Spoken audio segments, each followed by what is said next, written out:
Sounds like a bear. Would these be all things from Jeremy? I would write a script. Richard, you are the brain behind some of the most viewed pieces of motoring television in the world. Hammond, you idiot! You've reversed into the sports lorry! So who were you when you joined Top Gear? I was unemployed. Sometimes we'd just go and mob about in cars on the track. The Reliant Space Shuttle was a project that came out of the office. When you found out that Jeremy was leaving, was that news to you? Well, look, we knew what happened, and then it was a bit of limbo. How did it make you feel? I was massively pissed off with Jeremy. I was furious with him. Richard, you are the brain behind some of the most viewed pieces of motoring television in the world. You're also a mad car fanatic and podcaster and part of one of the most iconic teams that made that show in the world. But in your own words, who are you and what do you do? Who am I? I'm Richard, and I'm a writer, and well, now I'm a podcaster as well. That's a separate thing, which I guess it is because it's not written. And that's what I do. I write words, sometimes for TV, sometimes for print. Very old-fashioned thing now, but yeah, there's still some magazines going. And then I turn up and talk bollocks on my own podcast and sometimes on other people's podcasts.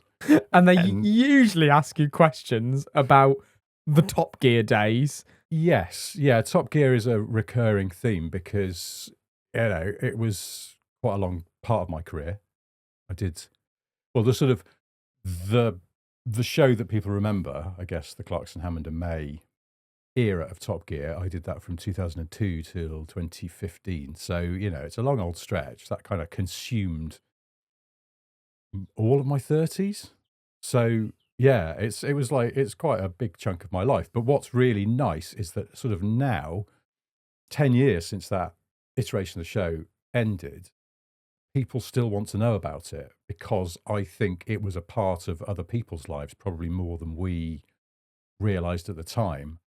And I think part of that was almost when the show went out, we were the tail end of how telly used to be, which is it was on at a time and you sat down and you watched it because, you know, if you were something you were into and the people you knew were into at school or at work, you'd want to be able to talk about it with them the next morning. And Sunday night, which by the way wasn't our choice, the BBC said, we're going to put you on Sunday night. And we went, what? That's terrible. Sunday night is a terrible time for a TV show to be on because at that point it was, you know, just sort of costume dramas and Nick Berry pretending to be a policeman and songs of praise. It was like just death. If you were under 50, I think, you're just like, Sunday night TV is so boring. And then the Beeb, some genius at the BBC went, what if we put this car show on a Sunday night because there's nothing else on? And rather than it being the kiss of death for us, actually what happened is I think we were then, you know, not single-handedly, but we were part of a movement to make Sunday night actually quite a fun night on TV, to give you something, you know, some last bit of the weekend almost, before you then go, oh, God, I've got to go back to school, I've got to go back to work on Monday, what it would be. And obviously TV now, everyone just watches it on demand. You stream stuff, even BBC stuff you watch on iPlayer. So the old-fashioned kind of, this TV show is on now and I better go and watch it at 8 o'clock on a Sunday or whatever, doesn't really exist to that degree unless you're talking about sort of event stuff like, you know, Strictly probably, or one of those talent shows where because they're live and because you don't want the results to get spoiled, you'll still probably sit down with your family maybe and watch it. But just sort of regular recorded telly, you watch it when you want, you watch it on your phone, you watch it on your iPad, whatever it would be. We just got in at that end of appointment to view on a big TV in the corner of your sitting room with your family, hopefully. And that, you know, by luck as much as design, is kind of why I think we kind of wormed our way into people's lives.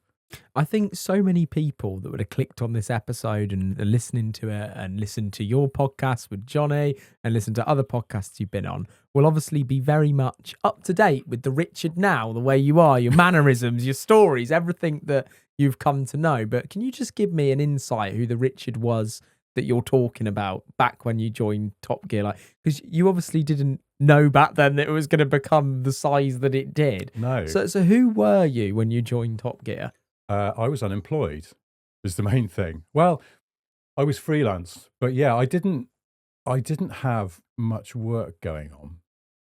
And I'd set up a website, Sniff Petrol, which was, a sort of low quality rip-off of like The Onion in the US, so satirical news, but in my case, car news and motorsport news. And I'd just done that because I honestly had very little else to do. And so that was taking up a bit of my time. And then I was sort of scratching around doing bits and pieces. I was writing a bit for Evo magazine, who I still write for, but I was also going up to their office once a month to help out with sub-editing the mag before it went to print. So that was sort of a few days a month. But otherwise, yeah, I wasn't doing an awful lot. And then it turned out that two people who'd spotted my website were Jeremy Clarkson and our producer, Andy Wilman. And Jeremy had messaged me, because I worked with Jeremy in the late 90s on old Top Gear when it was on a Thursday night, and it was quite sensible. And Jeremy was the only funny thing on it, really. As you know, Quentin and Tiff were quite funny, and Vicky, but Jeremy was the only one who sort of did, the shtick that we now know. Exuberant personality. Exuberance, exactly. And kind of, it's the same in print. When I was growing up, I'm quite old, so when I was growing up in the 80s and reading car magazines, and like quite a precocious child in terms of reading, I also had a high reading age, absolutely rubbish at everything else, failed maths, couldn't do any of the science stuff, but English could do that. And I always used to read sort of adult books and adult magazines, even when I was quite young. Not adult magazines like that, but Car magazine was my big. So every month, Car magazine would come out, and I'd be there at the newsagent, like at the counter. Has it come in yet? Has it come in yet? And actually, Jeremy didn't write for Car. He wrote for Performance Car, but I'd occasionally get that, or I would just read Jeremy's column because he was the only car writer that consistently made me laugh. And it wasn't. There was also Phil Llewellyn was a guy who used to do sort of quite witty, not outright funny, but witty stuff in Car magazine. So Phil Llewellyn and Jeremy were the first two writers. I went, cars don't have to be really serious. You can have fun with this. And that was very sort of influential. But Jeremy and I then worked together on old Top Gear briefly, and then he left. So I knew him a little bit. So he messaged me out of the blue and went, your website's very funny. And I was like, oh, cheers, Jeremy. Thanks very much. And that was it. There was nothing more said, because at that point, he wasn't on the telly. He was just writing newspaper columns and things. You're all basically unemployed.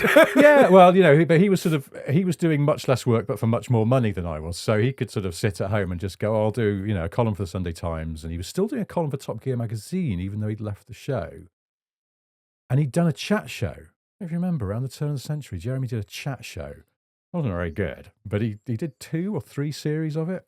For reference, I'd been about 2 or 3. There you go. You weren't target audience. I'm not sure anyone was really, but it was one of those things I think he had to go off and try. And actually, I say it wasn't very good. It was probably all right, but what it did do probably was taught him about interviewing guests, which then came in quite handy when Top Gear came back, because we had the guest slot. But sorry, to answer your question, the Richard of 2002, when you were a baby and I was an actual adult, was kicking around not doing anything except my website and a few bits of work for Evo, and kind of thinking, hope I could get some more work in, would be the main thing, because I did my first year as a freelancer and I got an accountant. I thought, you're supposed to do that when you're a freelancer, because I can't do maths. At the end of the first year, I looked at my accounts when he sent them to me and just went, this is a mistake. He sent me his bill for work, because I can't have only made a profit of like £120 or something, but I had. It was like, fortunately, my girlfriend at the time who I lived with had a decent job. So, we were paying the rent and what have you. But first year of freelancing was pretty rubbish. And then I was just starting to get some more written work in. And then I bumped into Jeremy at a car industry thing. And he said, do you want us to share a cab back to the station afterwards? And we got in the cab, proper old black cab, and sat in the back, and he gave me the full kind of, we're bringing Top Gear back kind of speech. And he went, and I'd like you to come in and have a chat, because we need your brain on this. And it was on the basis that he'd read my website and he didn't want a direct lift of that website, but he wanted the mind behind that website to bring that way of looking at cars and motorsport to the show, which I thought was a really smart way of looking at it, because when I started my website, I had a few chats with some other people and they went, oh, we'd love to sort of put your website in our magazine or something. But that's as far as it went. It was like a direct lift. Was it like a forum? No, I did have a forum for a bit. No, it was like made up stories presented as news. You do it on your Instagram now. Right? Oh, I did for a bit. I kind of ran out of steam on that one because it was quite time consuming. For a while on Insta, I was like, I don't know why. My own amusement, really, because obviously it's not part of my job. But yeah, find a picture of a celebrity with a car, ideally from like quite distant past, and then make up some ridiculous story around it. Yeah, it's just finding the pictures of celebrities with cars. So it was a bit different to that. It was a bit different to that. It was fake news, basically, but deliberately so. So, sort of claiming that, I don't know, like when the Land Rover Discovery 3 came out, it was sort of, at the time, pre-EVs, it got headlines for just being so heavy. It was an incredibly heavy car. So I think I wrote a story about how it was reversing the orbit of the Earth or something because of its weight. And if two drove in opposite directions, like the planet would rip apart. So it's stupid stuff like that. But then sometimes it would be sort of slightly closer to home. And every so often I'd discover that someone had thought it was a serious news story that I'd written. And they'd be like, I can't believe that, Jensen Button's going to dress as a clown for the next race. And you're like, no, he's not. It's a joke. I think so many people imagine when they look at Clarkson, Hammond, May, any of the producers, Andy Wilman, whoever it may be, of those shows, that their backstory to that would have been one of nailing it and high achieving and all the rest of it to get themselves in a position where they're on the biggest motoring show in the world. But yeah, it's why I love doing my podcast, is because I love to tell the story before that. How did you come to find yourself doing nothing, and what age was that? Like, what was the journey between, say, 20 and 30? So I did journalism at university, finished that when I was, 21, wanted to get a job in the media, didn't know what, just sort of foot in the door. Yeah, so I went to Cardiff University, which was a very good journalism school, but I did the undergrad journalism degree. You could stay on and do a postgrad journalism degree, which is one of the best in the country and trains proper journalists, And this, of course, because I'm 100 years old, was back when newspapers were still more of a relevant thing. But if you asked any of the top journos writing for the top broadsheet newspapers, you would probably find a high proportion that went to Cardiff Journalism School, postgrad, or the other one that was good, Preston, I think, was one of the top ones as well. But very few. A bit different up there. Yeah, well, that's it. So if you wanted to learn Lancashire journalism, you'd get a Preston, but otherwise, sort of South Walian journalism. So I didn't do that because I'd sort of had enough of being in education and thought, I'll go and, because I don't think I want to be a newspaper journo. What I really wanted to be was a car magazine journalist. I wanted to have a column in a car magazine, never thinking I'd actually achieve that. But I went back home and applied for jobs again. In those days, stay with me, Ben, as I take on a journey to the 1990s, when I was actually born in 99. There you go. Well, you won't remember it, will you, though? Anyway, you certainly won't remember I'm talking about the mid-90s, the real meat of the 90s, when if you wanted to try and find a job in the media, the Guardian newspaper every Monday it had a separate section, the Media Guardian, which had stories about the media. And then the back or the middle of it was just pages of job adverts. And it was all sorts, one of them would say, the BBC needs a new director general. And obviously you'd be like, I can't apply for that. That's too high. But if you look down the bottom, all the little ads, sometimes there were sort of entry-level positions advertised at all sorts of different places. So every Monday I used to comb the Media Guardian looking for jobs to apply for. But in the meantime, my parents were a bit like, so you're going to live with us for a bit then? Any hope of some rent for us feeding you and everything? And I was like, yeah, I better go and get a job then, hadn't I? So I went and got a job in my local branch of Next, the clothes shop. And I worked there for a year and a half, just earning a bit of money to bung to my parents and a bit of money to go to the pub. And and a bit of money to buy a synthesizer was my only other thing. I was saving up to buy a synthesizer, which I did. And then out of the blue, I got a job on old Top Gear, which was a stroke of luck because that was an advert not in the paper. That was an advert on the show. Did you love cars? Absolutely loved cars. Why? Because, I don't know, because of my dad, I think. My dad was an engineer, so he was into cars, and he used to bring home car magazines. So they'd be sort of in the house, and he would watch the F1 on a Sunday when it was on. And I think that probably seeps into your brain. Was he quite funny? My dad was quite funny. My mum was quite funny as well. My parents were funny. I didn't realise how funny my parents were until, like, you know, as a teenager, sort of my mates would go, "Your mum's really funny." And I'd be like, "What? No, she's not. She's my mum." You know, when you're a teenager, you're a bit like, "Oh, don't talk about my parents." But yeah. So, yeah, they were quite funny. My dad had a very silly sense of humour. And my dad's absolute favourite programme at one point, again, this is in the 90s, I guess, was You've Been Framed. Oh, incredible. £250 the winner of £250 for sending in a VHS. They had some serious budget on that show, but they were working on a 9-year backlog. That's the thing. It also, do you remember when You've Been Framed changed, and instead of it being linked from the studio latterly by Lisa Riley, it became Harry Hill doing voiceover? I was just the Harry Hill period. Right, okay. You won't remember when. Now, was it? I think it might have been Jeremy Beadle originally. Sorry, I might as well be talking about Victorian England, but it was linked from the studio, so they could pad out the show with studio links and gimmicks and things like that. When they went to the Harry Hill era, it was just clip, clip, clip, clip, clip. And I remember watching going, the budget for this show has just rocketed, because that's 250 quid, that's 250 quid. There's a montage, that's like $2,500 in there. So anyway, yeah, my dad loved You've Been Framed because he liked silliness and people falling over. He would howl with laughter. You've Been Framed. I was looking for the link because if you haven't loved the cars, you mentioned that cars were very boring up until the point that you saw some of Jeremy's work and even started writing your own stuff. And I wondered whether an influence of making cars fun was in your earliest years from your parents. Well, yeah, my dad took cars quite seriously because he had that sort of engineering brain. I mean, I didn't find cars boring. I think just the way they were written about was very serious. And it was only reading a certain journalists who didn't take them totally seriously that I realised they didn't have to be like that.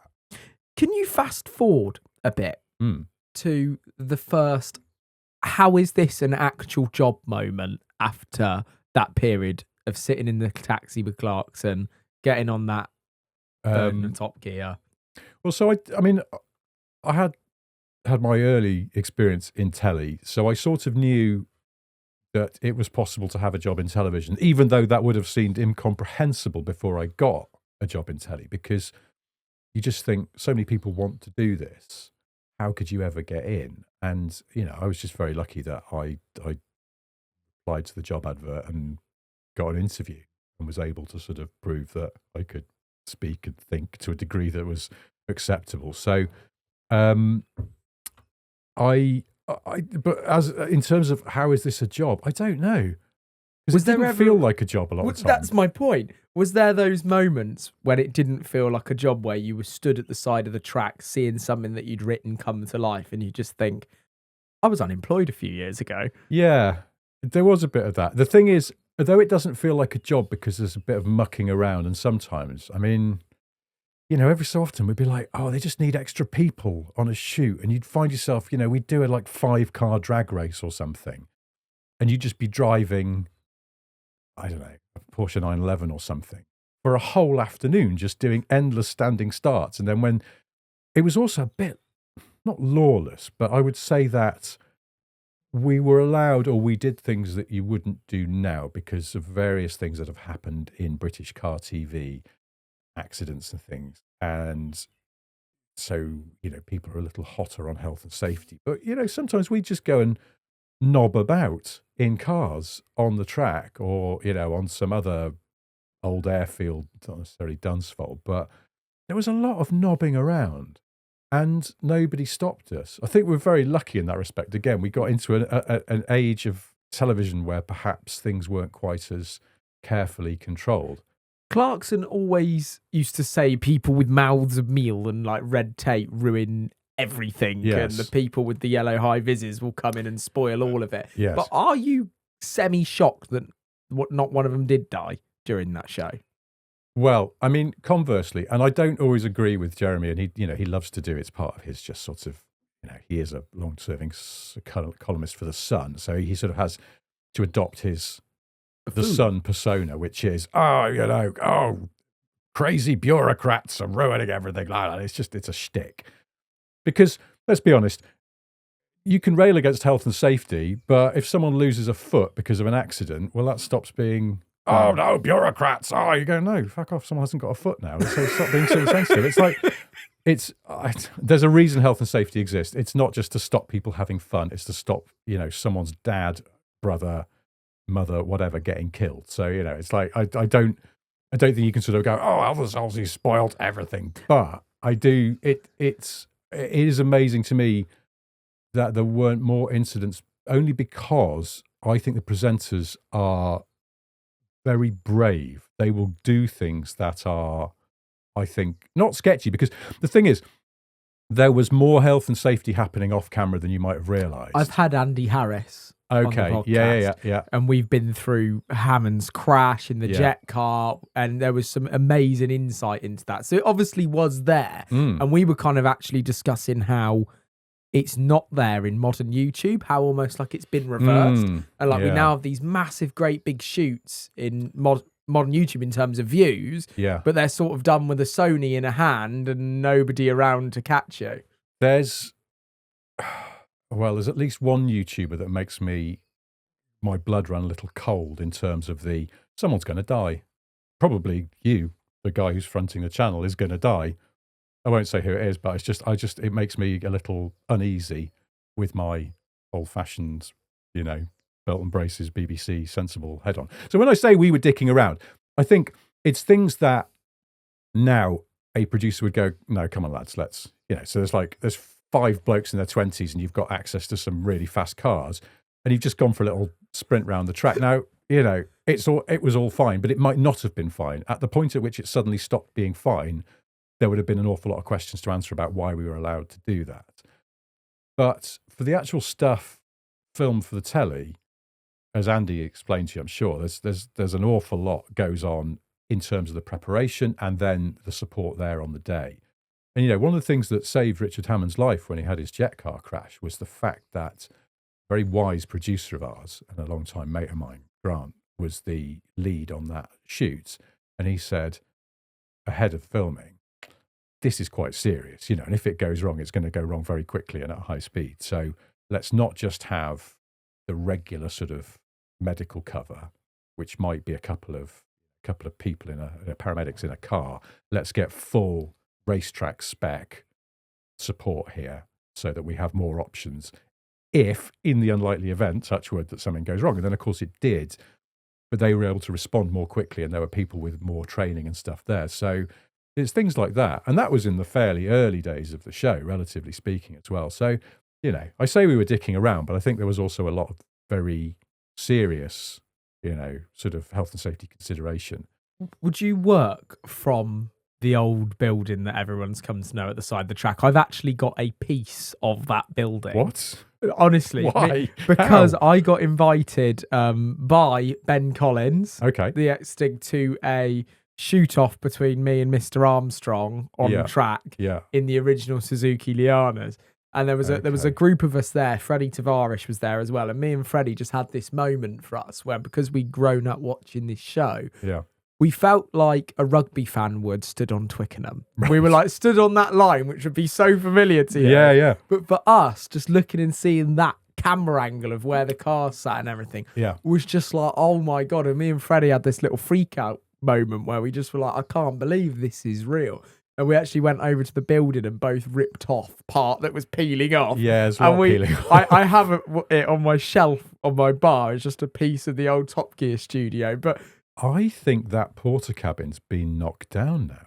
I think it has gone now, or is going. It was very deteriorated. Oh gosh, it was horrible. I mean, it was horrible when we were there, and that was, at least 10 years ago. So, I gather, because there were still lots of other bits and pieces in there. They had a clear out during the, I think, sort of Paddy and Freddie era of the show, or so I was told. But yet, there was still a lot of crap in there. Would you work from there all the time? No, we had an office in London. That was the main office. And then the routine was Wednesdays we'd do the studio recording. And so we'd all troop down there first thing on a Wednesday, and that would become our sort of base of operations for Wednesday. So that would then be people coordinating what was going out on the track and then what was happening in the studio. The presenters and I would have this grotty little room at the back where we would sit and we'd go through the script again and we'd do rewrites if we thought we needed them. And we had a green room for the celeb guests, and Ben had his Stig room to get changed in. So everybody, the whole team would end up down there. And even people who were working on sort of future stories would tend to go and do it from down there for the day, just so they were on hand in case we needed stuff in the studio. So it was a day a week usually, but then if we were filming on the track outside of studio days, then again, it would just be used as the office down there. So it wasn't full time. It was a horrible building, by the way. Can you, to be fair, I grew up working in very similar porta cabins in a quarry. Okay. And my dad, who owned the business, used to get so much pressure from staff and people to say, Kevin, when are you going to change these buildings? Literally, like, we had to move the computer because we were being leaked on. Yeah. I'm convinced he had some sort of emotional connection to those old buildings that just kept them up. Like, there must be... I think people sometimes get like there's so much memories in this wall and smoke and cigarettes that it actually creates a bit of a weird vibe. No, I could see that. I mean, I don't know if you saw, but Hammond and May went down there and had a look around the old offices for the Drive Tribe. And I watched that and I was a bit like, I wish they'd called me. I'd have gone down with them. I just wanted to have a little wander around, not on camera, just go and have a little wander around, having heard that they're due to be knocked down. Because it wasn't one porta cabin. It was, you've seen, it was like several sort of connected together to create this kind of unpleasant rabbit warren of rooms. Am I right in remembering that on the wall of one of them facing the track, there's actually a bubble? It's like a bubble so that you can go into it and look out onto the circuit. We could never figure thing. out why those were there. We assumed it's because it used to be an airfield and it was so you could have a little look out and see what the planes were doing. They were there pre-Top Gear. Oh yeah, we didn't do a damn thing to that porta cabin except make it worse. But we didn't add those. They used to as well because they were sort of perspex, I guess. And they were very crude. Someone had done them who was making it up as they went along. But particularly in warmer weather, they would just fill with flies. Flies would be like buzzing around in these two sort of perspex, weird kind of, I suppose like semicircles that poked out the side of the building. We will try and put a picture on screen if you now can find for a the picture viewers of them, to show what it actually describe looks like. How homemade it they looks were. like, if anyone's ever seen the episode of Top Gear with the electric car they attempted to build themselves, the chrome one, there was kind of a domed bubble on the roof of it for them to sort of poke their heads up and look out. And it's like that, but on the side of a building. Yeah. And James May and I used to have a standing joke because all the flies would buzz around and then eventually die because they couldn't go anywhere. And so there were just dead flies all over the windowsill within this bubble, these two bubbles. And we come in every week and go, there's more flies. How are there more flies?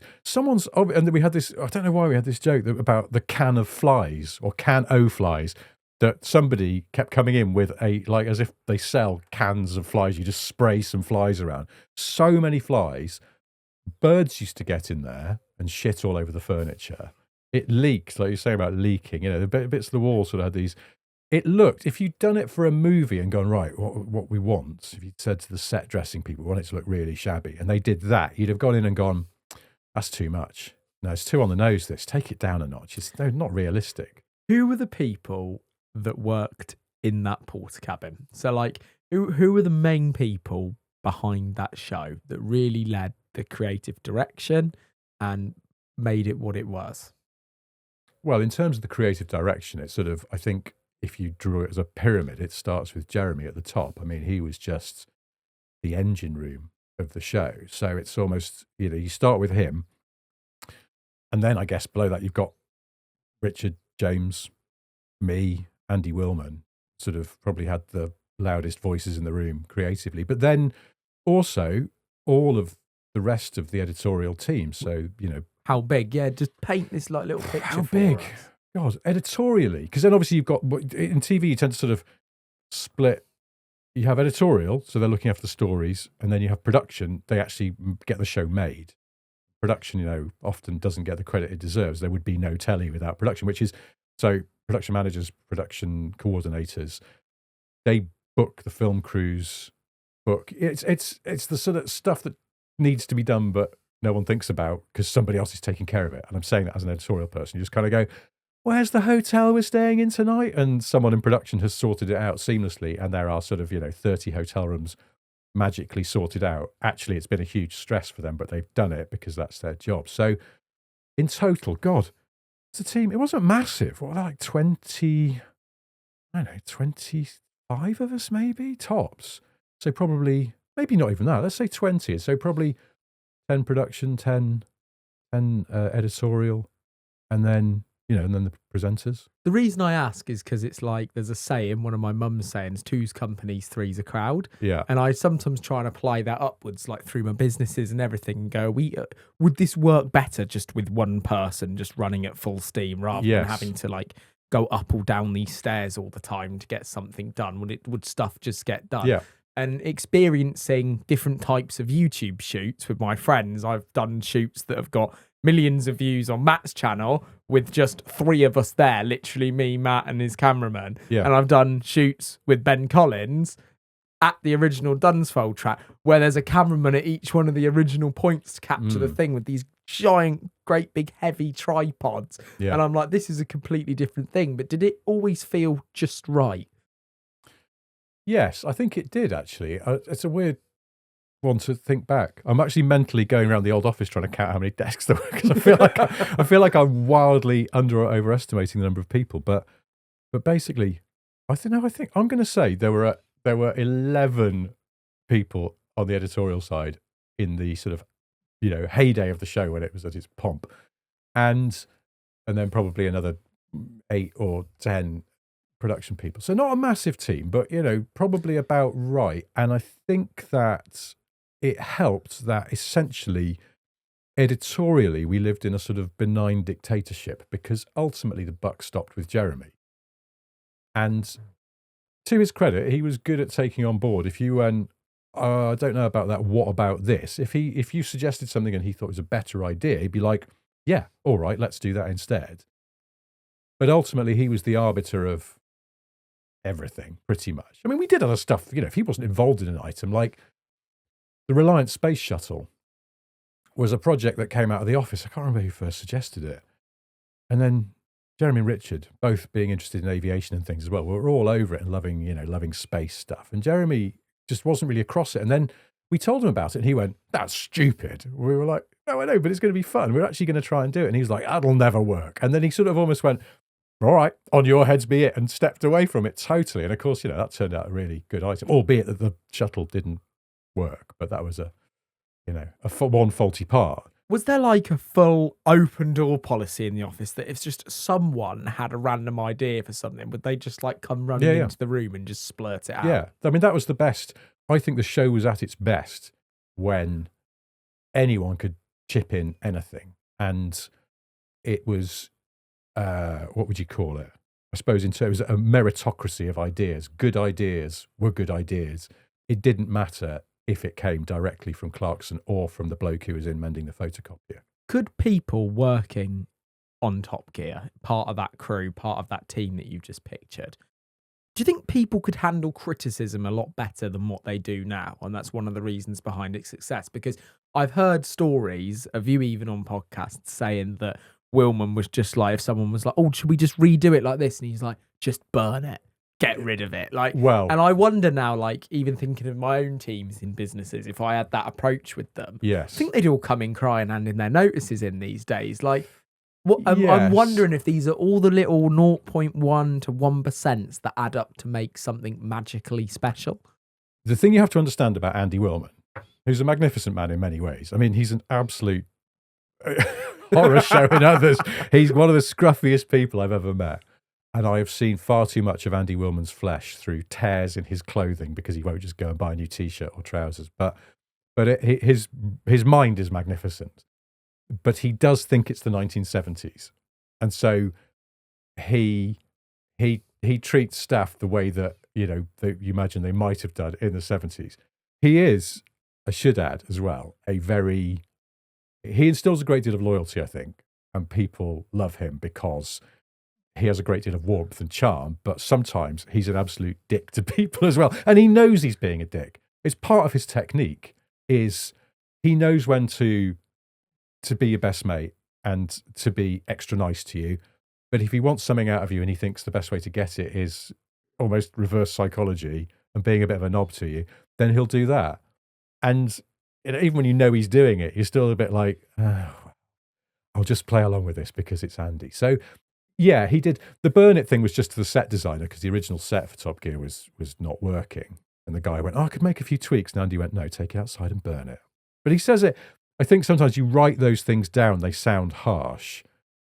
If you were there when he said it, you would understand the context behind his words. Yeah, and he's not being a bully or abusive. He's just making it clear he does not want to see that set again because it's not working. Because you were so deep into the fabric, like you can obviously picture who did what and how they did it. But can you just clearly kind of explain the difference between what you were doing and what kind of Andy was doing?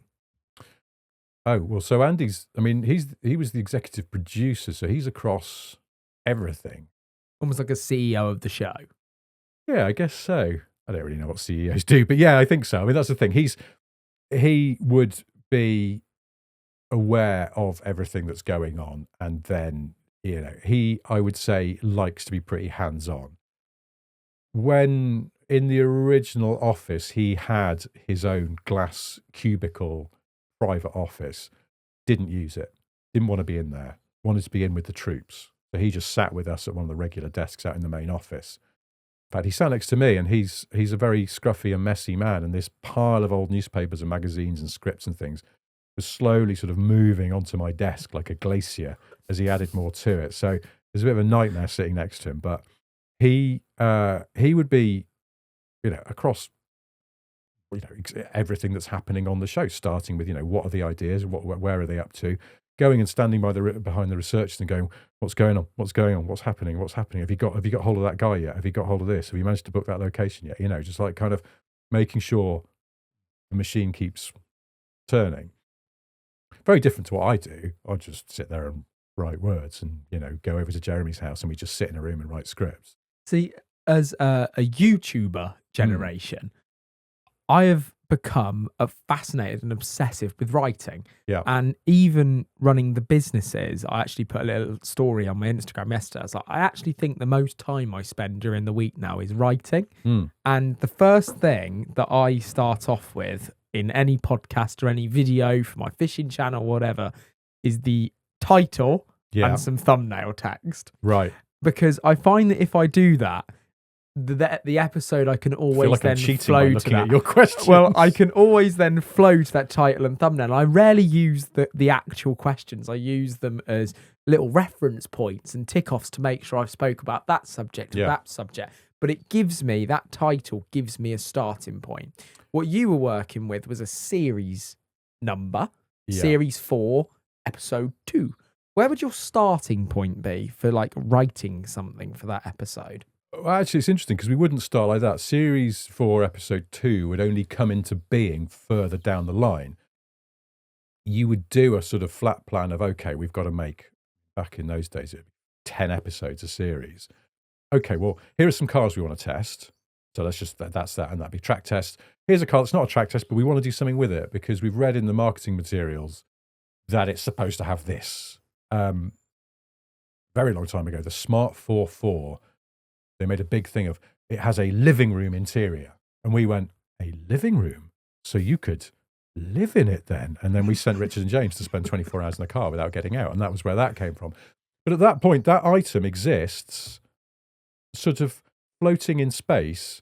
And at some point then we'll go, okay, and you'll get to episode 4, before the series goes on air. And you'll go, right, this is quite boring, I think, but back when the show went out on a Sunday night and people would probably watch it then, and then you couldn't binge it because, there wasn't iPlayer in those days, so it was sort of a one-shot deal. We used to have a theory that people would forget the show was coming back, so you wouldn't make episode 1 your strongest show.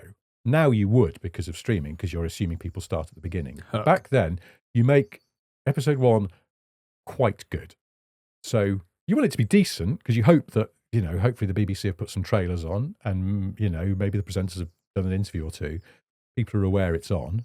But a lot of people have gone, I forgot Top Gear was back last night and I've missed it. I'll make sure I watch it next week. So episode 2, that's when you come out swinging. So as you're looking at your items, and some of them, you don't know how good they are till they've been edited. Because an idea you think is terrific might turn out actually, a bit underwhelming somehow. Something you thought was going to be all right actually has some real magic to it that you didn't see coming for whatever reason. So that's when you start going, okay, well, that 3-header, that was really good. We're really pleased with that one. Stick that show too. That's going to be our sort of marquee thing. I've got to pause here because this is fascinating, because this is when I talk about you being in the fabric and part of it and like in the thick of it, because it all just makes sense to you. But I think 99.5% of the population will just look at it as they went out to film one episode in that week, and they would do the road test, and then they would do the track test, and then they would have the guest in that week. And really what you're describing is you had all these segments which make up the parts of the shows.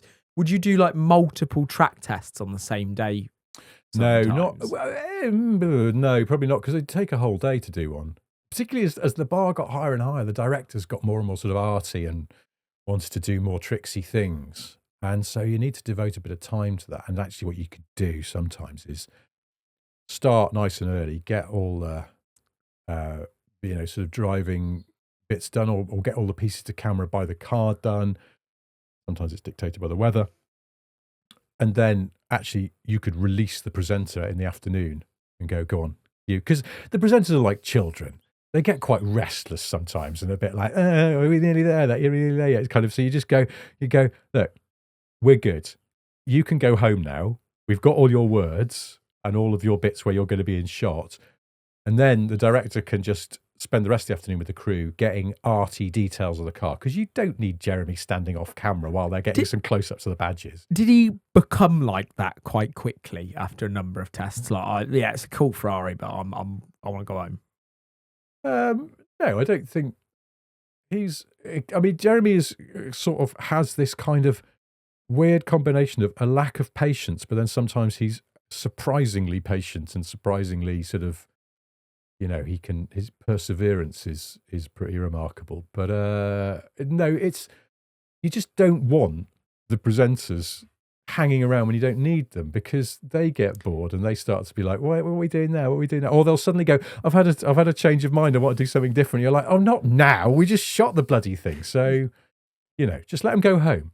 Understanding how your words, your writing, and your influence actually came fruition into the show, I'm going to just come out with a random sentence that has stuck with me for my whole life. And it was so profound, that it made the whole film, this piece of film was so profound, it made me go, I need to own this car. And the second that I buy one in the future, I will say that line in it. Right. And it was Clarkson in the original 458 Italia film. Yes. Shot on Dunsfold. And he went, it sounds like a bear, a burning bear, as like he goes down the runway. Yeah. Like, would these be all things from Jeremy, these mannerisms, these sayings, or would this be like the pieces that you guys would like come together, these silly sayings, and be like, this would be quite good to say at some point on the film, and this and this? Yeah, not even at some point. Those track films are quite tightly scripted, with the due sense that all of the presenters are very clever people, and if they thought of something good on the day, they would chuck that in. They're very professional. They'd usually give options. They wouldn't just do a piece to camera once. They'd do it a few times to give the edit some options as well. And Jeremy especially was incredible at self-editing. So he might be driving down the runway doing a long piece to camera, and then if you ever watch the rushes, the raw footage back, you'd see him go, he's almost talking to the editor or the director in the edit suite, going, I'm going to do you a shorter one. And then he'd do a shorter one. And then they can go, actually, the shorter one feels too short. You want this to breathe a little bit. That's part of the skill of editing and of the director in the edit making choices related to, the sort of ebb and flow of the film and how it's structured and how it's paced. But in terms of the script, no. So one of the ways that Jeremy and I would work is he would write a script at home, email it to me in the office, and his standard note on the email would just say add facts and gags. So sometimes, he would write in a kind of almost like a flow state where he'd just be tapping away, and he wouldn't want to stop to have to look up the exact, CC of the engine or something. So he'd just leave a blank or X's, and then he would rely on me to fill it in at a later date. But also, he'd have put gags in there, but he'd want me to either offer an alternative if I thought something better, or to go, there's a bit here that's quite dry. What about if you did a little, gag here?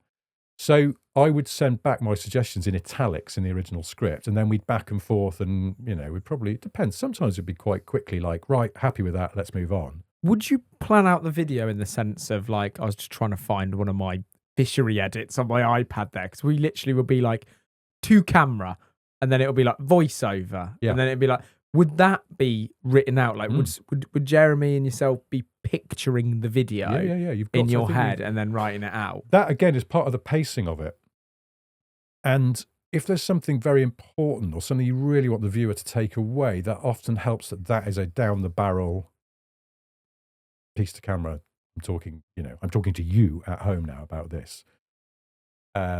If it's something that's moving the story along, that often works well in voiceover, because you can, you're looking at shots of the car moving, but you're just dispensing a bit of information, or you're creating a sort of setup for the next piece to camera. There's lots of ways of doing it, but you absolutely assign these different chunks of text, whether they're going to be voiceover or piece to camera. And sometimes in the edit, then they'll go, this piece to camera, it's just going on a bit. But there wasn't a shorter option on the day. Let's turn it into voiceover, or let's cut halfway through it and we will sub down what he said in vision and make it voiceover, just to move the story along a bit faster. So there's you can tweak things in the edit, but fundamentally, I would say the way we worked, you would always have absolutely written out what is what, because only then can you sort of get a sense of how it should be. And you're picturing it in your head. You're sort of running the mythical version of the film. Do you ever remember the first big disagreement or slam door argument in the office? Never had any slam door arguments. The office didn't know we did. The building the office didn't have any doors. It was sort of open plan. You'd have to go to a cupboard and slam the door, which would have been weird. No. We never had, very rarely had like sort of massive stand-up rows. It was more just sort of, no, I don't think that's going to work. Yeah, it's going to work. No, it's not though, is it? Well, it is. Nah, and it's just been, you just sort of, strident difference of opinion. Or sometimes it would, be kind of almost like a kind of, well, okay, fine. I mean, I was terrible for that, because my ultimate view on script stuff was, I don't have to go on telly and say this or do this, whatever it might be. I get to go home at night. No one knows who I am. If you want to say that, or if you want to do this, okay. If you feel that strongly about it, I can only offer my opinion, which is that there's a better way of doing it. Were they ever a little bit more careful after the Argentina experience? No, not really. I mean, that was quite late on, but also, that, and I just keep saying this endlessly over the years, that, that was a total accident. And one of the things I always go, you have to understand, of course, that was a total accident. If we were doing it deliberately, it wouldn't have been that subtle. We'd have done something way on the nose. And like the pink writing on the door of the truck in the US. Well, that's it. That was our level. We were not very sophisticated when it came to these things. We were children. And the writing on the cars is a great case in point. I'm trying to think of other examples of pretty on-the-nose gags. And this, it didn't really say what people... It was like, it wasn't a 1, it was an H. It was a real sort of mental leap. And the FK on, you're like, well, I suppose you might... Yeah, okay, you could see it like that, but we'd have probably, come up with a registration that would have actually said like Margaret Thatcher 1 or something stupid like that, like really on the nose, if we were trying to wind people up. And the point was, so the bit that never got made in that film was, the idea was they were going to arrive in sort of in the south, in Tierra del Fuego, I think is the area. And being built when this all kicked off was a car football stadium out of shipping containers. And it was going to be, the end of the film was going to be England, Argentina playing car football as a way of, settling that old grudge match. And the presenters would use their cars, and then we'd arranged, I think we got all these locally made Fiats, Samble Fiats in Argentina. So we got the logistics of this and the cost. We absolutely did not want trouble, because we wanted to have our grand finale, because it was right down the bottom of the whole of, the Americas. We were calling it the end of the World Cup, and we were going to have this car football match. And we were very pleased with this. We thought this is going to be a great ending. But one of the ideas we'd kicked around the office was that we would have advertising hoardings around it that maybe would say some sort of slightly controversial things as a cheeky little, you guys, yeah, we don't always get on, do we? And we'd sent a couple of our guys over to Argentina to recce everything with a local fixer. And when they got there, it very quickly became clear that local feeling about the British and about the Falkland Islands is still running pretty high. It's still a pretty sensitive subject. And our guys came back from there and just went, we can't do any gaggery around it. It's just, it won't go down. They won't think it's cheeky and funny. They will find it offensive. And we went, okay, all right, fair enough. And I remember talking to Jeremy about it. I was going, could we just maybe do just a little thing? And he went, no, have you not talked to those guys in the office? No, we can't. We'll get absolutely murdered. Which is ironic, because then they almost got absolutely murdered. But genuinely, we thought about doing things like that, and we'd been counselled against it, and we'd accepted that advice, because it was like, there's a time when if you're just pissing people off, and particularly because that's the thing, we needed everybody there to be on side. They were building this bloody great stadium out of shipping containers. They were supplying us with these cars, got local guys driving the cars for the football match. It's like, if everybody went, no, we're not doing it because you've been rude to us, you ignorant British bastards, we'd have been screwed. I mean, we were screwed in the end anyway, but we didn't know that at the point. So no, we were absolutely like, no, best behaviour. This is not appropriate here. And then what happened. But no, it would have been way on the nose if we'd have done it properly. Would the BBC ever be like, that costs a lot of money to do that, guys? Are you sure? Or was Andy, etc., always working within one overall budget for the series and a mixture of different ideas, and some would cost more than others?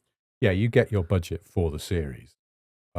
So within that, you're sort of free to do as you see fit, but it's in TV terms, it's called a commission. You are commissioned to deliver 10-hour-long shows by this date, and here is the amount of money you have to do that. So you go, okay, right, I'll do the maths divided by 10. All right, that's X amount per show. But that, maybe some things will be a little cheaper than other things, and you don't have to spend an equal amount of money on everything, but you have that amount of money. Now, the thing about working at the BBC at that point was that they were probably a little more accommodating of a successful show going a little over budget. If you work for an independent production company and you're making a show for Sky or Netflix or whatever, it's really bad form to go back to them and go, we've spent all the money that you gave us. Can we have some more, please? They'll go, no, that's bad producing. You screwed up here. You haven't done your maths properly. Unless there's some disaster. And it does happen, and shows get bailed out or shows have to go cap in hand. But at the Beeb, it was a bit more like, our last series did record-breaking viewer numbers. So on that basis, don't be cross, but we've accidentally spent all the money. Can we have a bit more? And it's like the Beeb kind of going, okay then. But it wasn't a bottomless pit. There were a lot of slapped wrists and successive production managers who are the people in the office who control the purse strings, would quietly tear their hair out. Because it was only recently I heard you kind of mention that you were paying a lot of the guests to come on the show as well. Not really. Some? No, because they were on the plugging trail. So Because this is the point. It depends which was Or which. they were fans of the show. You know, we'd get someone like Stephen Fry or Lewis Hamilton. They just wanted to come on because they liked the show. Simon Cowell just wanted to come on. JK, you know, lots of really good guests. Tom Cruise, Cameron Diaz. They were plugging, but he was a fan of the show. And so that was free because the movie company arranged it. But he was delighted to be there and actually knew the show, which was really interesting for us. And I used to be fascinated by how much sometimes you felt like you got in such a small amount of time for an interview, like at that portion of the show on the stage. Yeah. Would you write those interviews? No, I might lob in some questions in the office. That was always very last minute. In that we'd have the guest booked sometimes weeks in advance. Welcome to Road to Success. Yes. I mean, they would always be, that's the thing, but then, so we'd be giving some thought to what we'd ask, but then on a Tuesday, so we record the show on a Wednesday, on a Tuesday, we'd do the script, like I'd have done a draft script, and then Tuesday morning, we'd start going through that with the presenters, those three and me. And we'd change bits, redo bits, they'd go, oh, I don't like that bit. And I'd be like, okay, fine, what do you want to say then? And, so there was a bit of back and forth. And then we'd move on to the news, and we just have a massive stack of press releases and pictures and news cuttings, and that would be assembled from scratch. Or I'd have pulled out some bits I thought could work and done a sort of, here's what I think this story could be, and here are some gags. And sometimes they'd go, yeah, okay, that's in, we'll stick that on the list. But they'd always want to have a look through and then just start riffing, and I would write down the bits that were making us laugh. So the news was written as, four men in a room trying to make each other laugh, basically. That's how it was usually formulated. And only when all of that was done and printed out, and then we'd do a read-through in front of the whole office. And if they laughed, we'd go, all right, I think this is working. And if everyone sat there a bit stony-faced, we'd be like, shit, there aren't enough jokes in this. Better redo it. And once it was done and we were happy with it, and it was usually then about 5 p.m, Jeremy would go over to Andy Wilman's desk, and Andy would have been starting work on the questions for the guest. And they would sit together, but Andy sat next to me. So quite often I would or Jeremy would turn around and go, Ports, what else should we ask whoever it was? And I'd be like, oh, or we'd have done a pre-chat with the guest on the phone, which sometimes I'd do, sometimes Andy would do. So you'd get a sense of, like, you'd know if it wasn't already available, their car history. I'd usually ask them what kind of driver they think they are, what annoys you about other motorists. You try and get the car stuff out of them on the phone, because quite often for someone who's not known as a car person, other interviews, you'd find like 100 interviews that they'd done with the Times and whoever else, but they wouldn't talk about cars. They talk about everything else. So it's like, we need to talk to you on the phone to get your car history. And then the questions would just be cobbled together on a Tuesday evening. And then sometimes on a Wednesday morning, Jeremy would come in and go, I've thought of one more thing I want to ask him, and we'd add it to the list. So it was all a bit ad hoc. Who was your kind of best bud working at the show? That you were My best buds? That you were kind of closest to? I don't know. Yeah, everyone's in the bar and you're going to sit down next to so-and-so, so they make you laugh the most. No, well, I mean, when we were in production, I worked closely with, I spent a lot of time with the presenters, and they are good company. I would go and sit with them in a bar, but actually on the team, I'm still good mates with quite a lot of the people I work with. And particularly from the early days, there's two people who don't always get the credit they deserve for moulding Top Gear in those early days in 2002, were our two researchers. We were a really small team at that point, going back to what I was saying before about the number of people. But at that point, editorially, when I started, we had Andy Wilman wasn't allowed to be the executive producer because I think the BBC didn't trust that he was a grown-up. So he was the series editor or something. We had an executive producer called Gary, who was a BBC guy kind of there as a grown-up, basically. But then editorially, beyond Andy, I came in, and then there were these two guys, Jim Wiseman and Rowley French, who are still some of my best mates in the world. They're great guys, and we're still friends now, and we still see each other quite regularly and go out for dinner, and, they're good people to hang out with. But they also brought, because they were younger than me, and I was only like 27 at that point. And Rowley's background was steeped in the sort of Max Power modding world. Fast and Furious was one of his favourite films. He eventually, during the time we worked together, bought an RX-7. What else did he dreamt of having an NSX. That was like his dream car, So he loved JDM and Japanese modding stuff, but he understood the max power world, and he brought a lot of that sensibility to the show, a sort of younger, more on the pulse kind of sensibility. And then Jim is just one of the most lateral brains I've ever met, and still is, and has a very silly sense of humour. And it was Jim that said, you know how you see those things where like a motorbike rider jumps over a load of buses? What about if a bus jumped over a load of motorbikes? And we all just went, yeah, why not? And we did that, And I've always wondered, could your grandma do donuts? And we were like, let's find out. And it was stuff like that. Jim just, I don't know where it comes from, but he has a very lateral mind. So Jim and Rowley, at that point when it was a pretty blank canvas, and, I remember sitting in the pub with Jeremy, and he was genuinely a bit like, what are we doing? What is this show going to be? Like, we just don't know. We're still trying to find it. And so it wasn't clear cut. Right, we're going to do this and we're going to do that. It was very sort of, what are we trying to do here? So when that era came to a abrupt end, yeah, were they the first two guys you called to be like, well, what's going on then? How do you mean? Like, when you found out that Jeremy was leaving, and then I think James said very shortly after, and Richard, they were gone. They were leaving the show. Yeah, that part was done. Yeah. Was that news to you when that was all going on, or did you know that? Well, look, we knew what happened, and then it was a bit of limbo. It's a mark of what a tight-knit team we were, that we just spent an awful lot of time in the pub around that period, because we didn't really know what we were supposed to be doing. So we were all turning up at the office, but I think originally we were told, carry on making the show. We were halfway through a series, we still had stuff to do, and it was a bit like, carry on. And so we were in the office, but no one's heart was really in it, because we just didn't know what was going on. And Jeremy, James and Richard didn't come in the office all the time, but I was talking to them quite regularly, and like, sort of, what do you reckon? What's going on? What are we doing? And they were a bit, sometimes we go to the pub, and because James only lived around the corner, I'd message James and go, May, we're in the pub again, and he'd come over as well, and it'd be like, but we'd all just sit there going, what was that, like 2 weeks of that? And we knew the Beeb was sort of mulling over what to do. And again, it's something I feel like I say sort of endlessly, but it's worth repeating. Jeremy, everyone goes, then Jeremy was sacked by the BBC. He wasn't. His contract was coming to an end.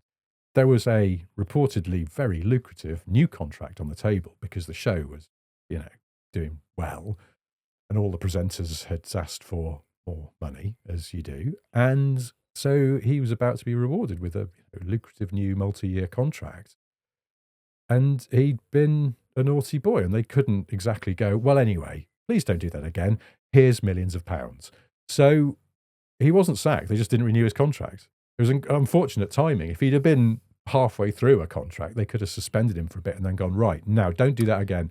Now you can come back. How did it make you feel in the weeks after that? Was there a genuine sense, because this is before like the whole Grand Tour concept and all of that, etc., and new presenters coming into Top Gear, and would you stay there? It was before all of that. Was there like any genuine sense of loss that like something quite special had just come to an end? I was tremendous. I mean, this is, I've written this in my Top Gear book and said it before, but I was massively pissed off with Jeremy at the time, which he knows, we made up since, but he knows that I was furious with him. But the main reason was he'd broken up the party.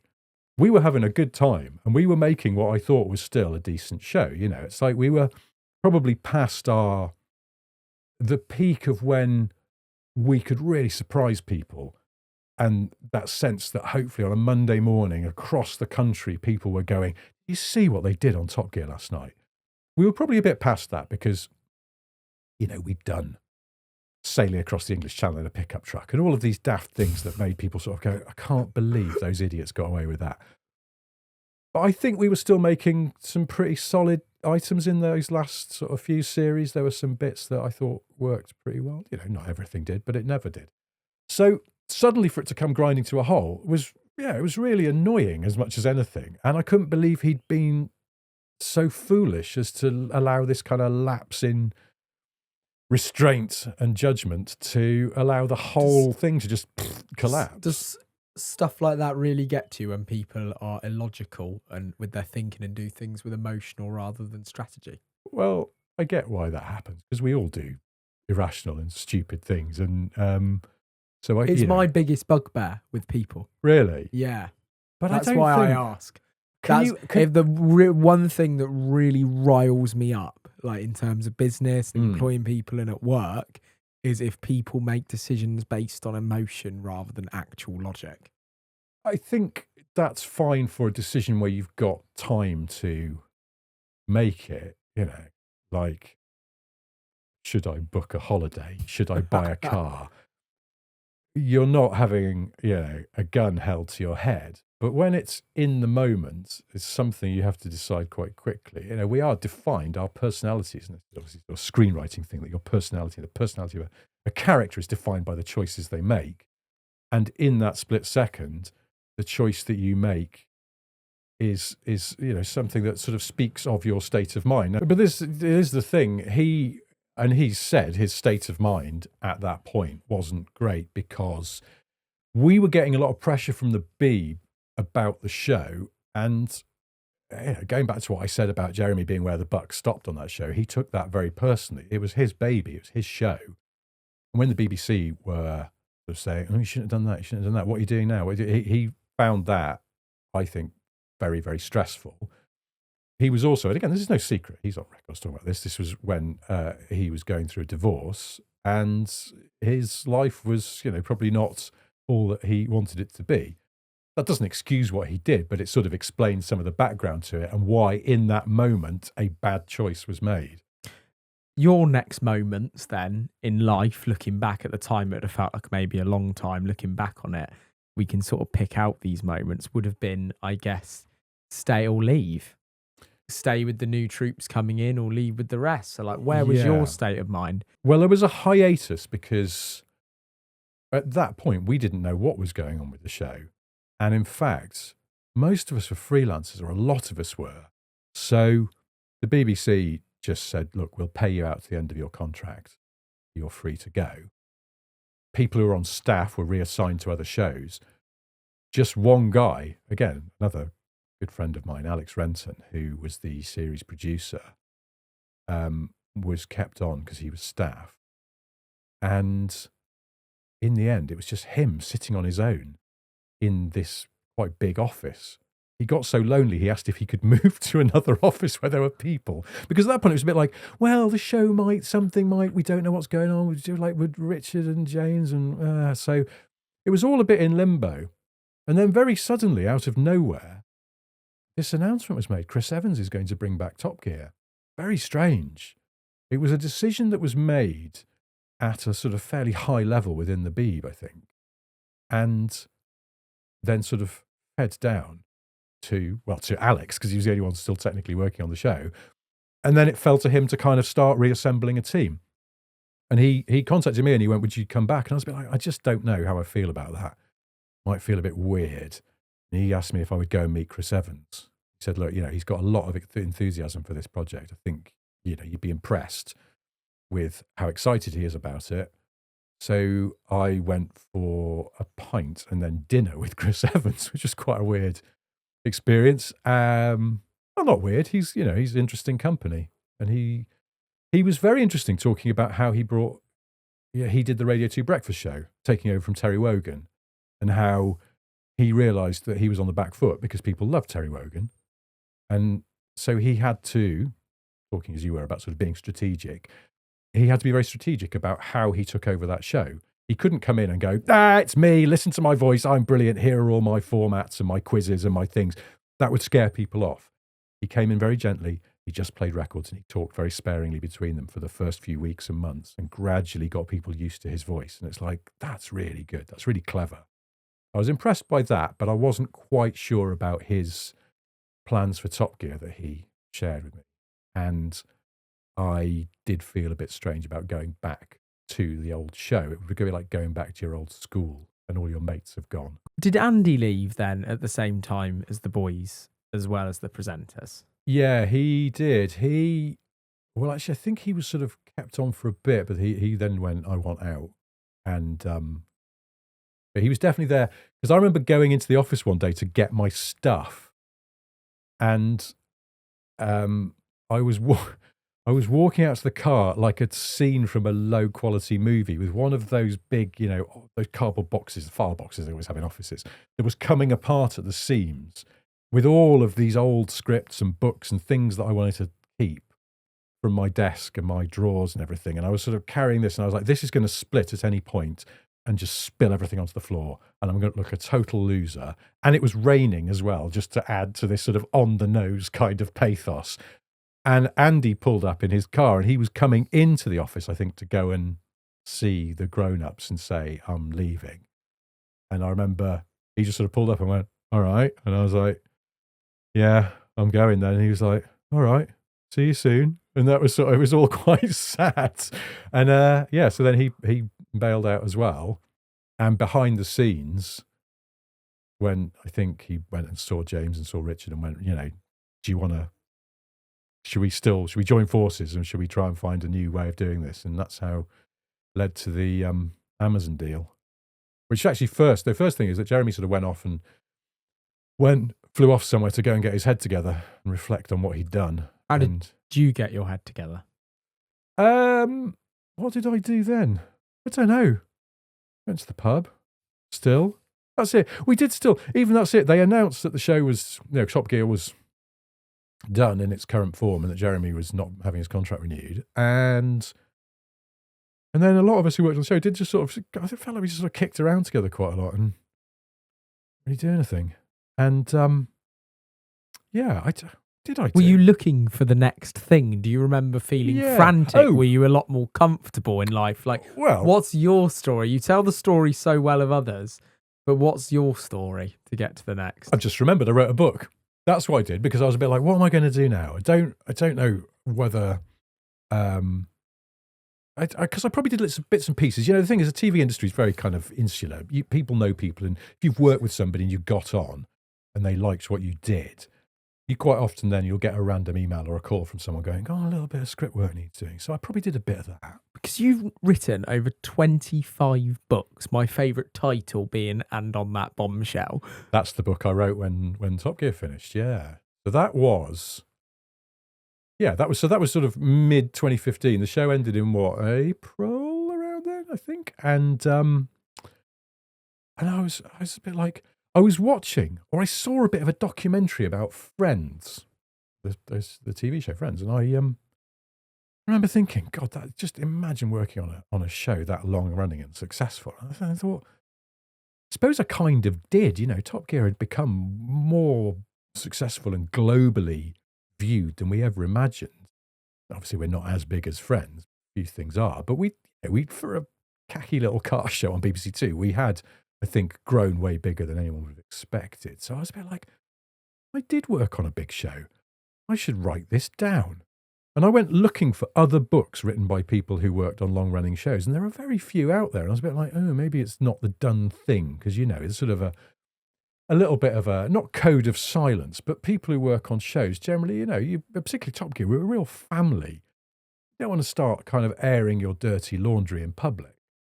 But the more I thought about it, I thought, there isn't dirty laundry. I had a great time doing this show. I had so much fun. I had so many stories of fun times and happy times, things that happened that I hoped other people would find interesting and amusing. So I was like, I'm just going to write this down. And I got a book agent, and he went, I'll go out there and I'll see if anyone wants to publish this. But I warn you, you're going to have to write it really fast. Are you a fast writer? And I went, you watch me go. And then suddenly went, oh my God, I could be in trouble here. But actually, it was, as much as anything, it was quite a cathartic process, dredging your mind for all of these great memories and these things that happened to you, which I think in doing that, realised how lucky I was to have been a part of it. My podcast I did with Ben, White Stig. Yes. For the first White Stig, I believe, yes. Before Black Suit Stig, then there was White Suit Stig, and that was Ben, the first White Suit Stig. Yeah, Ben was the first White Stig, and then when Ben left, we talked about whether the Stig should change colour again.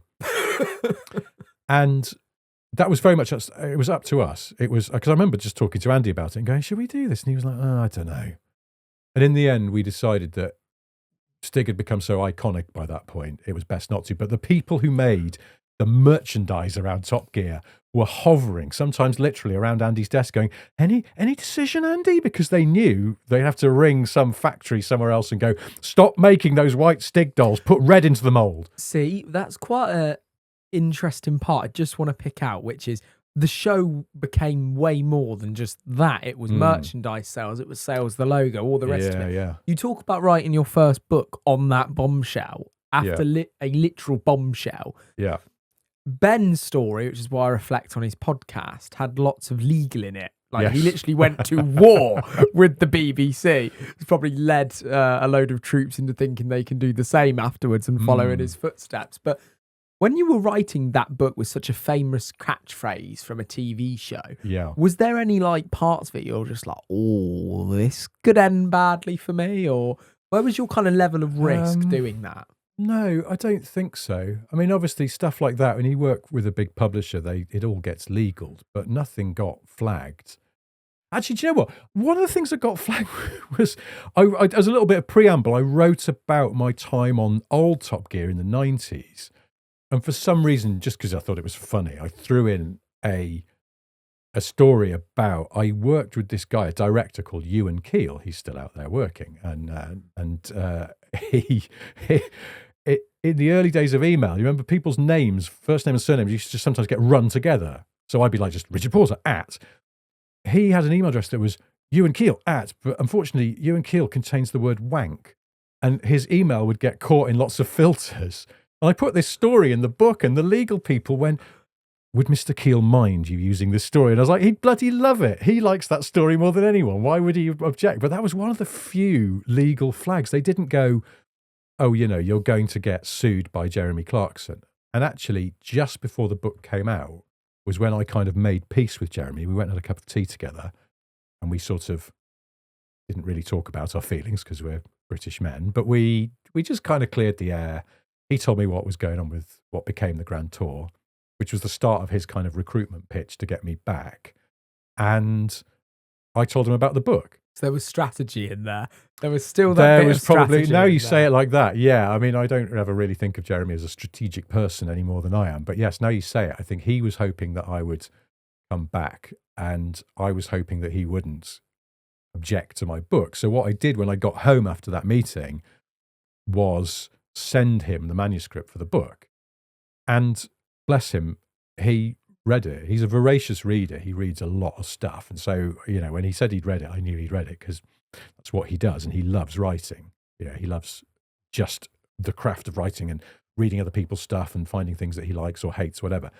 But he sent me a really, really nice email about the book and how much he had sort of enjoyed it and found it funny, apart from the last chapter where obviously he's the villain all of a sudden. And he said, one day we'll sit on my porch and drink whiskey and I'll tell you what was going through my head when that happened.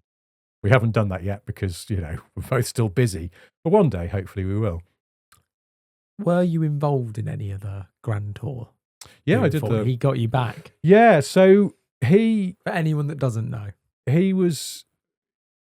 Well, oh, God, that's it. Yeah, there was an awkward moment because I went on BBC Radio 5 Live on Phil Williams' late night show where he used to do a book slot, and I went on to plug my Top Gear book when it came out. And they clipped out one bit of me from that whole chat where it sounded like I was really slagging off Jeremy. And in context, I wasn't. But it made the front page of the BBC News website. And at this point, I was sort of talking about going back to the Grand Tour, but hadn't, it wasn't even called the Grand Tour at that point, but I hadn't sort of committed and said, all right, yes. Jeremy just sent me a link to this BBC News story and went, does this mean you don't want to come back then? And I was like, no, you got to hear the whole thing in context. I wasn't calling you a knob. And he went, oh, it sounds like you hate me and you think I'm a knob. And I was like, honestly, I don't, I promise.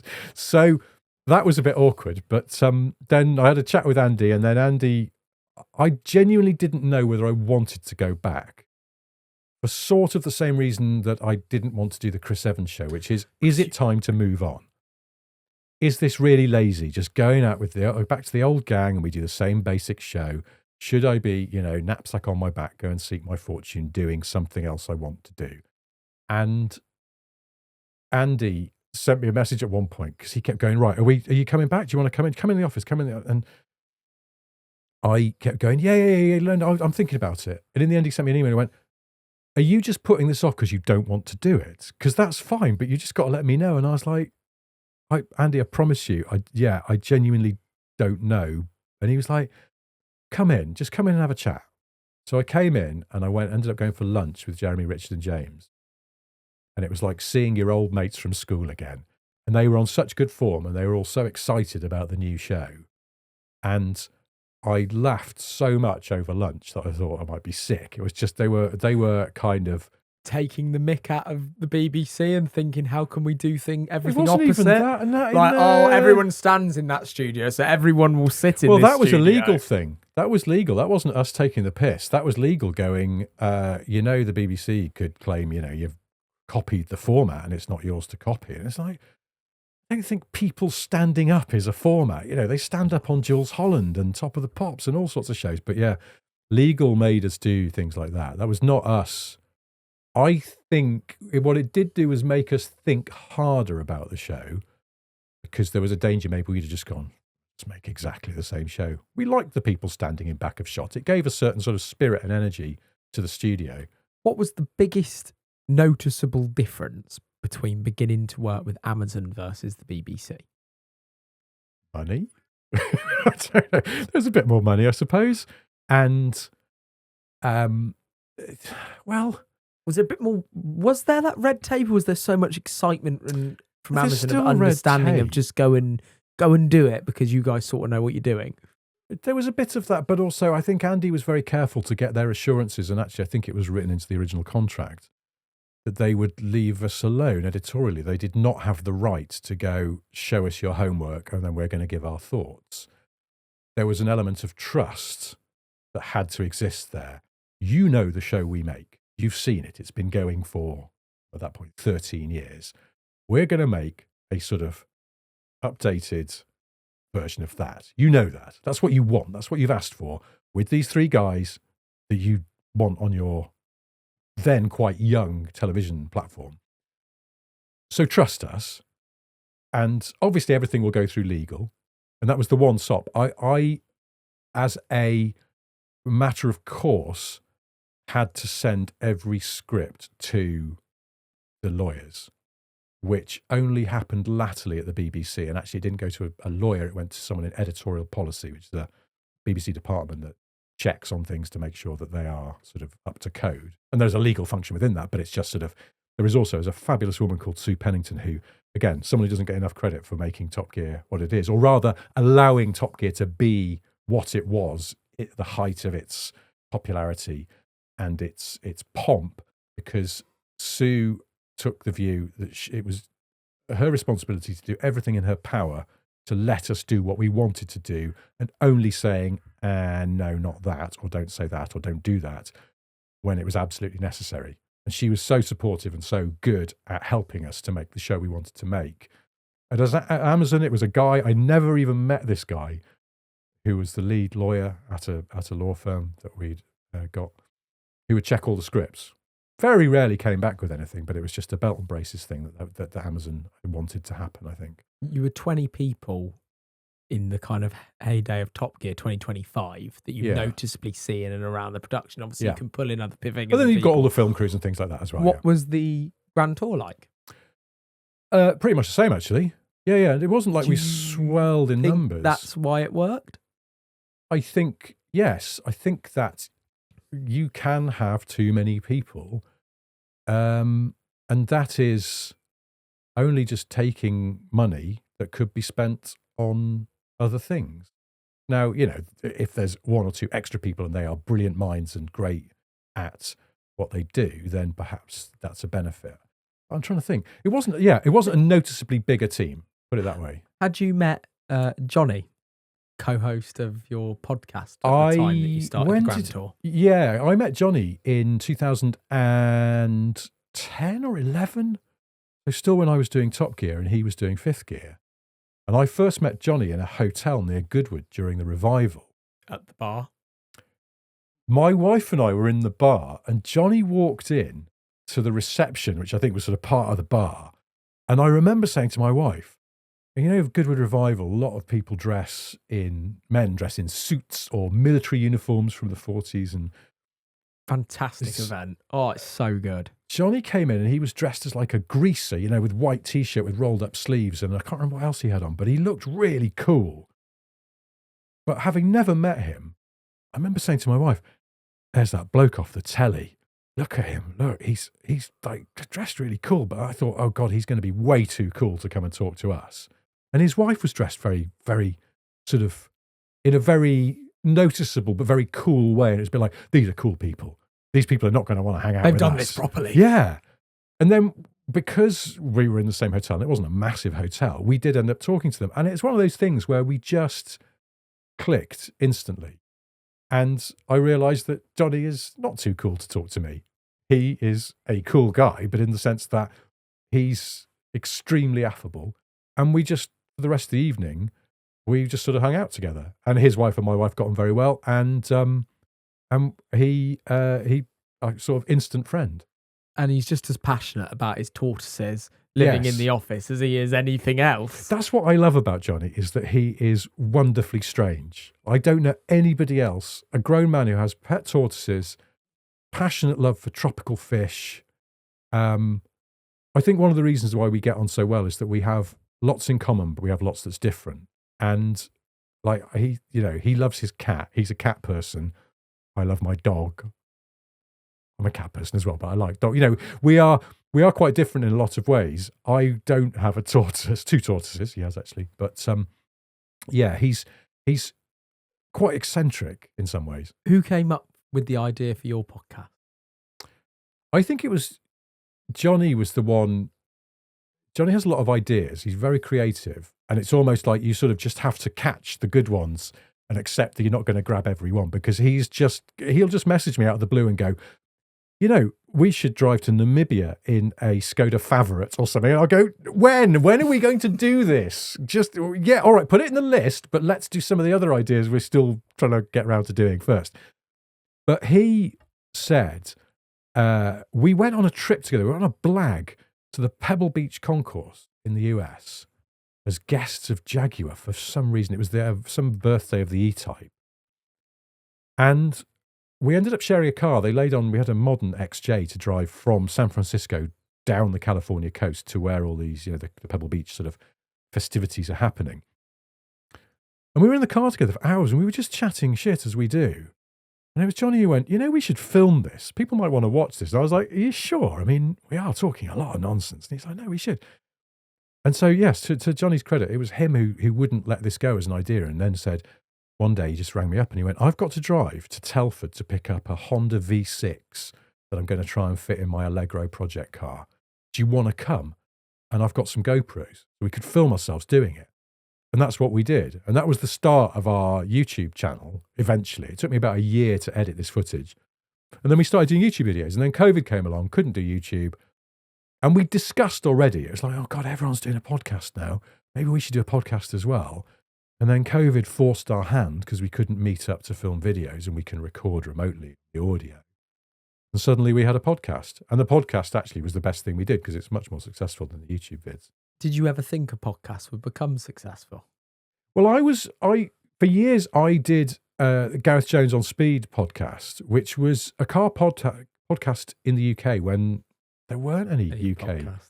Yeah, which actually was, again, sort of unsung heroes. Gareth's mate Zog, my mate Zog as well now, was the one who said to Gareth in like 2003 or something, you should do a podcast. And Gareth went, what's a podcast? See, for me, it's fascinating that word was even a thing in 2003, because I think it was 2003. Just to grasp how fast podcasts are growing, I think that the market cap in 2031, 2032 that they are anticipating for like podcasts in Europe and America, 175 billion as a market cap.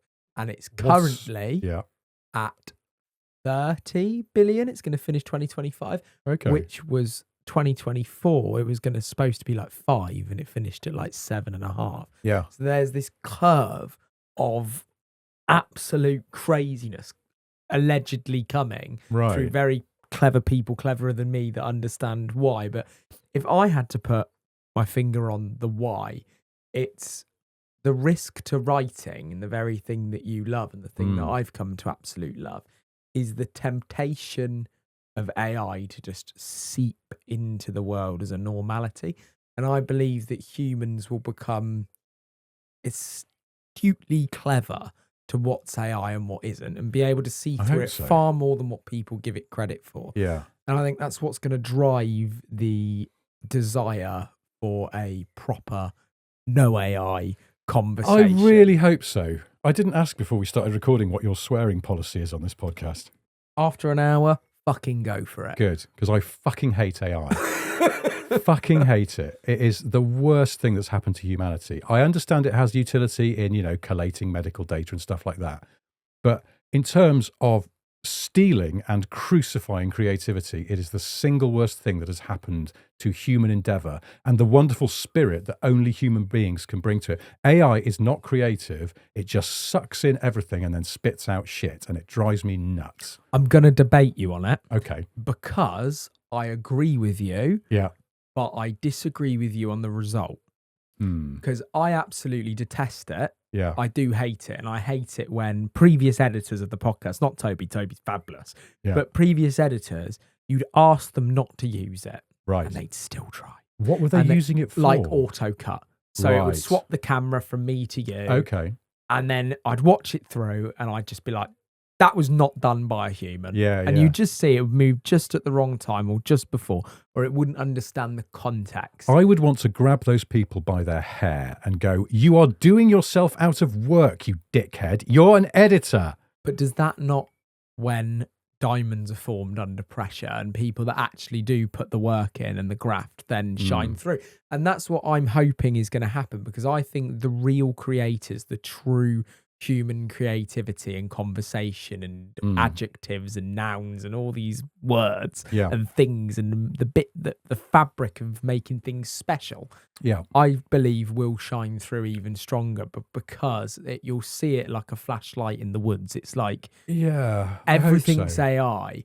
And I do believe that people will just crave normal human conversation, and already are to a certain degree. But I suppose with that view of AI, for Yeah. example. Look, I mean, don't get me wrong. I do see there are probably some great use cases for it, but I don't think they are in the creative industries. But was that how people felt when the mobile telephone came about? Oh, absolutely. I mean, I can remember thinking, oh, God, once everyone's has a mobile, there'll be no phone boxes. And then what if you can't get a signal? And it sort of hasn't really manifested itself as a problem.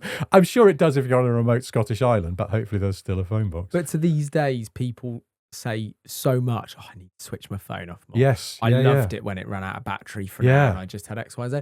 And I think that's coming with AI. And I anticipate that if the likes of the Wilmans and yourself can ensure your knowledge and general blokiness to some of the shows that are going to come in the next few years, then they will succeed. But if AI is used too much in them, I think they'll end up how like Part 3 became of Top Gear, with the guys. It was very overscripted, very tight, very razor-like in its kind of delivery rather than a bit of a blunt edge. Yes, because that was, I guess, things like that, still human beings, but working to a formula. And so in a way, sort of acting a bit like AI. We're just taking what's gone before and regurgitating it. And that's the thing. It is the lack of, I mean, going back to what you're saying about, just when you cited a line that Jeremy said about it sounds like a burning bear. AI could never come up with that because it's too random, unless it did by total accident because it fails to understand how to construct a sentence properly. But it's almost like it's gone beyond that now. It's getting better and better at sounding human-like. But what it can't do is ever come up with something original. So, it's just able to reiterate and regurgitate what's happened in the past. So true creativity, I hope you're right about that people who are genuinely coming up with something original will still be able to do that and will, be rewarded for it because it'll be a draw.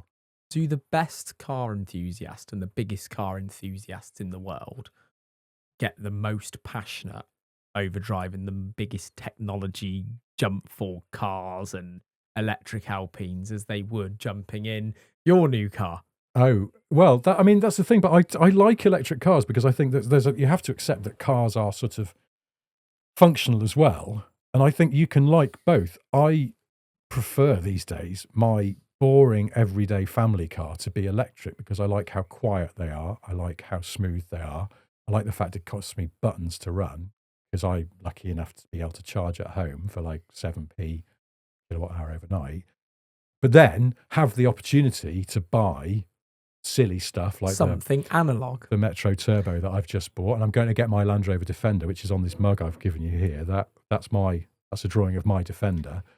Which shows that the love for things come back round, is the point that I'm making as well. And like, but in a weird way, the universe does come back round. Like for the last 5 years, we've all been talking about how the high street's dead. Yeah. My prediction in my little business part of my brain is that the high street is going to make one of the biggest recoveries that anyone could have ever predicted.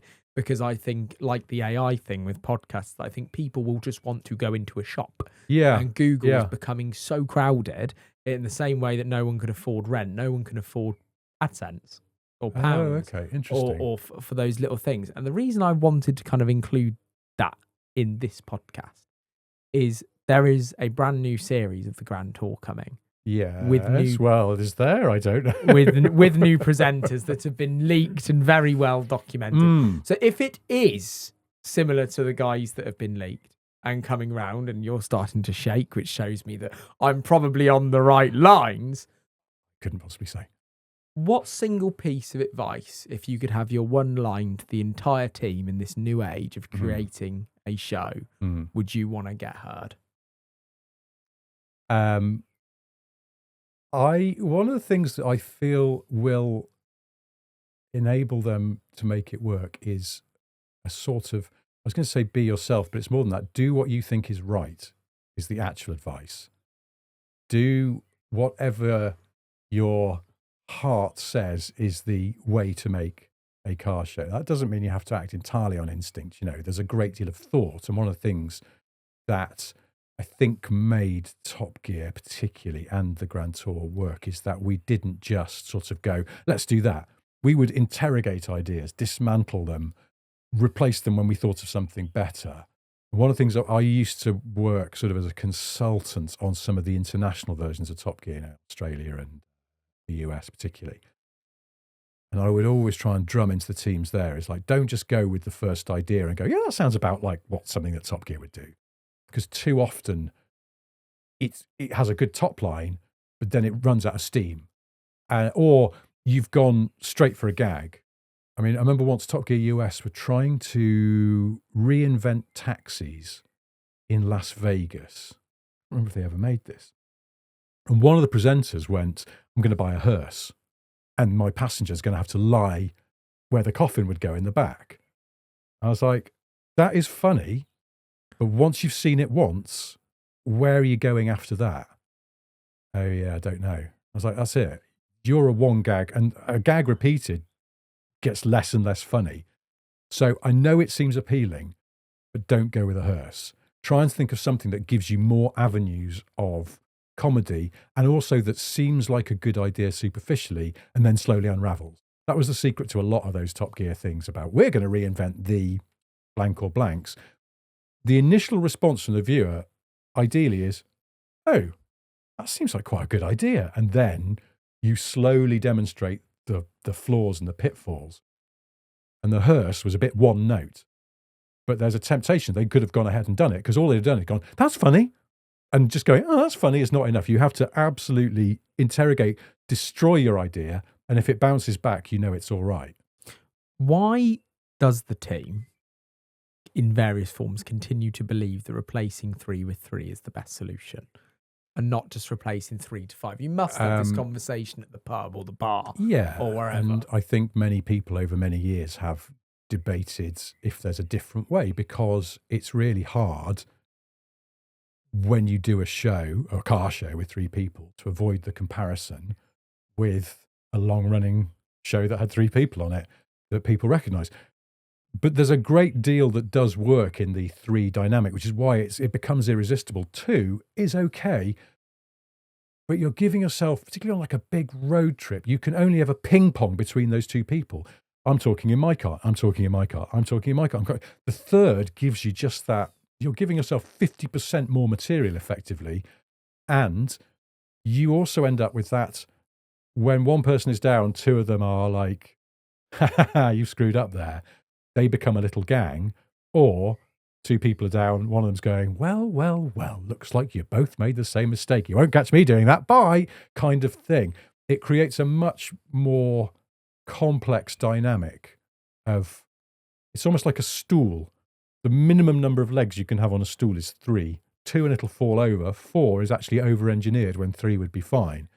4 as a team of presenters is interesting, but it naturally, that then gives you too much to deal with in the edit and too many cars to film if you're doing a road trip. We were each told to pick, I don't know, a saloon from the 90s for 1,500 quid. You've suddenly got 4 bloody cars. That's a lot to cram in. You've got to do your arrival. I've bought this. Here's why. Here's what's wrong with it. You're adding time and material, and it just starts to slow everything down. And then the temptation then is, okay, well, no, we'll have 2 cars and 2 presenters in each. But then it's like, well, you've got to pair them off. That starts to feel like a game show where it's more of a competition because it's teams against teams. And you end up coming back to 3 again. It just always seems to come back to 3. Now, personally, I would love to give a try to something else that wasn't 3, if it was up to me, which is not, just to create that point of difference. But you can see how hard it is when you start looking at the options. And then you sort of beyond that, you get to like 5. You remember when they released the promo shot for Chris Evans' Top Gear, and it looked like the bloody One Show because they had about 7 presenters. And it was a misleading photo in that, you know, Sabine wasn't in every show, Eddie Jordan wasn't in every show. The leads were really Chris and Matt. And then I guess Rory was kind of there and Chris Harris was there. But it looked like you'd suddenly got this massive cast of people who were going to be in every item. And you people going, how am I going to keep track of everything? So there are ways you could do this, but 3 just hits that sweet spot in so many ways. What was your sweet spot over the years? What's the thing that you look back on the most fondly? God, just that sort of, I don't know, most fondly from it all just coming together was when the show first got some real traction. And I went to like a Sunday afternoon barbecue on a nice day at a friend's in London. And we were leaving, and we must have left at pretty much exactly 8 o'clock or just before. And we were walking down this street in North London. People had got their windows open because it's a nice evening. And I heard the Top Gear theme tune playing from somebody's house. And it was a bit like, they're watching my show.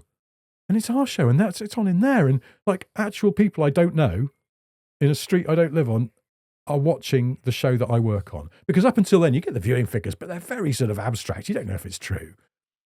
And this was one of the first times I was a bit like, oh my God, people watch our show. They really watch our show. They've chosen to go inside on this beautiful evening and watch our stupid show.